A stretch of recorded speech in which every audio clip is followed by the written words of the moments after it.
What is up, guys? My name is Steven with 95 Tool Sports Science. We're going to do a breakdown of 14-year-old Landon Green throwing, I guess he's throwing 93 miles per hour. I have one side view video of him at 92 miles per hour. And he's actually 15 years old now, but 14 years old at the time, throwing 92, topping 93. So really impressive stuff. I had never heard of him. Somebody sent me a video and was like, hey, can you do a breakdown on this kid? And I was like, wow, blown away just with his mechanics, his athleticism. So I was like, absolutely, let's do it. So here he is, 6'1", 170 pounds. He's 15 years old now. He does some really impressive things on the mound. So we're gonna look at this back view first, and then we're gonna do another video looking at a side view, okay? So getting right into it, see some of the elite things that he does here. One of the big things, boom, how he's loading into this back leg, setting up his force vector, sitting into flexion of that back hip, back knee, back ankle. I mean, look at that ankle dorsiflexion right here. That's elite. So how he's just loading in his ankle, loading in his knee, loading in his hip, sitting and riding down the mound, doing that at a really elite level, okay? Also, how he's keeping that front side closed as he's moving down the mound. So he's got his hips coiled, nice and closed. Then what we're gonna see here is he's already preset himself at a good angle at his shoulders, just how he loads back his arm farther to start gaining some leverage between his hips and his shoulders, starting to initiate that separation. So let's go a little bit farther. Okay, so you can see here, he starts to load back into that horizontal abduction.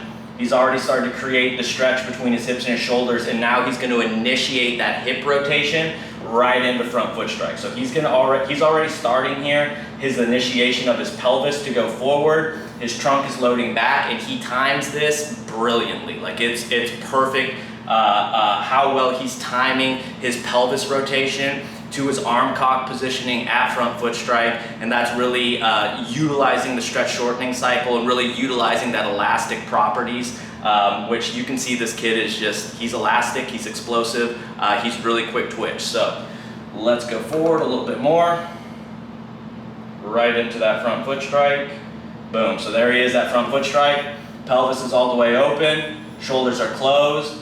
Really good stretch shortening cycle, okay? You can just see the torque that he's creating through his core as his pelvis opens up, his arm just gets into that up and cocked position right at front foot strike. The one thing I would say is his arm positioning is a little bit low. So his elbow is low to his shoulder plane, and that can be, linked to arm injury, but there are guys that do get away with that, in the pros. It's just on average, you're not gonna see very many guys with that little shoulder abduction, meaning the arm just not being up at shoulder height.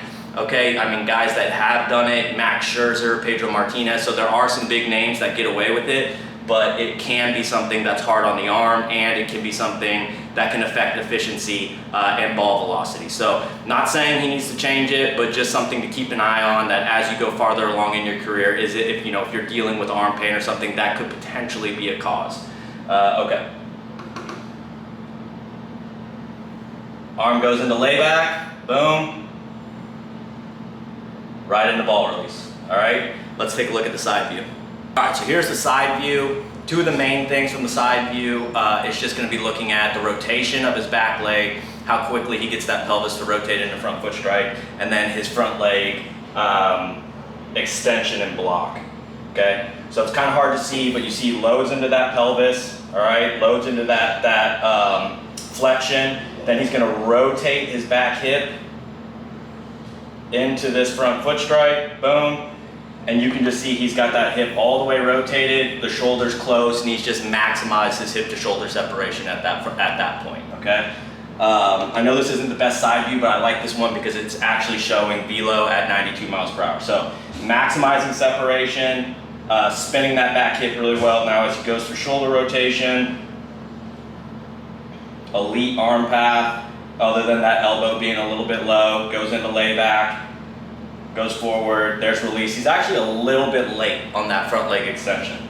So this pitch is at 92 miles per hour. So he could have gotten more front leg extension back into that release and just kind of push some energy back up the chain into the trunk. So that's one area that he could definitely improve in the mechanics. But I've also seen other videos where he does that well. So that might have just kind of been a fluke.